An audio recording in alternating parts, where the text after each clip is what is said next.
ये सिक्का है वर्ष 2016 में कोलकाता मिंट से जारी किया गया तात्या टोपे का 10 रुपए का सिक्का। तात्या टोपे जैसा कि आप सभी जानते हैं कि 1857 की स्वतंत्रता संग्राम में इनकी अहम भूमिका रही थी।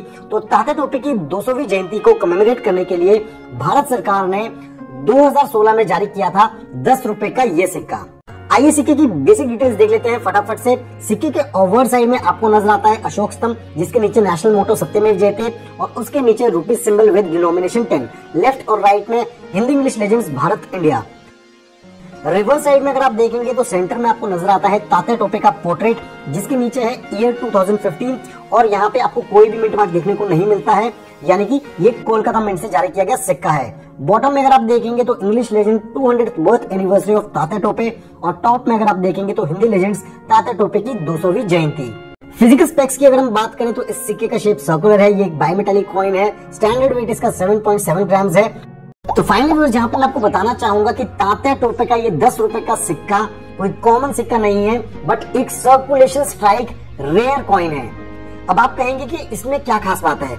इसमें खास ये है कि तात्या टोपे के ये सिक्के जब रिलीज किए गए थे तो ये मेजरली देखने को मिले नॉन सर्कुलेटिंग सेट्स जैसे कि प्रूफ सेट्स और यूएनसी सेट्स की फॉर्म में, जिसमें 10 रुपए के सिक्के के साथ साथ 200 रुपए का हाई डिनोमिनेशन कॉइन भी जारी किया गया था। तो व्यूअर्स, यही सर्कुलेशन स्ट्राइक कॉइन आप यहाँ पे मेरे पास देख सकते हैं मेरी कलेक्शन में। और सबसे इम्पोर्टेंट बात, जैसा कि मैं हमेशा से कहता हूँ कि सिक्के की जो कंडीशन है वो बहुत ज्यादा मैटर करती है। ये सिक्का मेरे पास यूएनसी कंडीशन में है, जो इस सिक्के को और ज्यादा रेयर और ज्यादा डिजायरेबल बना देता है अपने कलेक्शन में ऐड करने के लिए किसी भी कलेक्टर के लिए। अब यहाँ पे मैं आपको बताना चाहूंगा इस सिक्के की एक सबसे खास और यूनिक बात, जो कि सर्कुलेशन स्ट्राइक वाले तात्या टोपे के सिक्कों में ही ज्यादातर देखने को मिली है। ये देखिए, इस सिक्के का ओवर्स और रिवर्स साइड ये प्रॉपर्ली अलाइन नहीं है।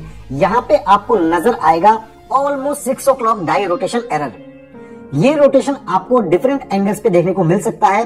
सर्कुलेशन स्ट्राइक वाले ऐसे तात्या टोपे के सिक्कों में किसी में 6 o'clock रोटेशन, किसी में 3 o'clock रोटेशन या फिर डिफरेंट भी हो सकती है। लेकिन अगर आप तात्या टोपे के प्रूफ सेट्स और यूएनसी सेट्स कॉइन्स को देखेंगे, उसमें जो 10 रुपए के सिक्के हैं उनमें ये रोटेशन आपको देखने को नहीं मिलता है। तो ये एक बहुत बड़ा डिफरेंशिएटिंग फैक्टर है प्रूफ सेट यूएनसी सेट वाले तात्या टोपे के 10 रुपए के सिक्कों में और सर्कुलेशन स्ट्राइक वाले 10 रुपए के सिक्कों में। एक और बात, तात्या टोपे के ऐसे 10 रुपए के सिक्कों के single coin UNC sets Hyderabad mint से भी देखने को मिले हैं। ये सेट्स 800 से 900 रुपए कीमत रखते हैं आज की डेट में। इनमें से कोई सिक्का निकाल के अगर आपको कोई सर्कुलेशन स्ट्राइक के नाम से बेचता है तो इस केस में नीचे मिंट मार्क आपको जरूर देखना है। जैसे कि मैंने बताया, circulation strike coins Tatya Tope के सिर्फ कोलकाता मिंट से ही देखने को मिलते हैं, इसलिए इनमें 2015 के नीचे कोई भी मिंट मार्क नहीं होता है, जबकि हैदराबाद मिंट वाले सिक्कों में स्टार मिंट मार्क आपको देखने को मिलेगा। बात करते हैं प्राइस की। तात्या टोपे का 10 रुपए का सर्कुलेशन स्ट्राइक कॉइन आज की डेट में वेरी फाइन से एक्स्ट्रा फाइन कंडीशन में 2500 रुपए से भी ऊपर की कीमत में जा रहा है। यूएनसी कंडीशन में तो ये सिक्का 3500 रुपए तक पहुंच गया है। जितनी सिक्के की डिमांड है और जितनी इसकी कम अवेलेबिलिटी है, उस हिसाब से देखा जाए तो इस सिक्के को यूएनसी कंडीशन में 5000 रुपए में क्रॉस होते हुए ज्यादा टाइम नहीं लगेगा। तो व्यूअर्स, कैसा लगा आप सभी को तात्या टोपे का ये 10 रुपए का very rare circulation strike coin, और कैसी लगी इस सिक्के से जुड़ी हुई कंप्लीट इन्फॉर्मेशन? आप सभी अपना फीडबैक हमारे साथ शेयर कर सकते हो कमेंट सेक्शन में। तो thanks for watching the video. हम जल्द लेके आएंगे और ऐसा ही इंटरेस्टिंग वीडियो भारतीय सिक्कों पे। तब तक आप सभी अपना ध्यान रखिए। Stay tuned, stay safe and जय हिंद।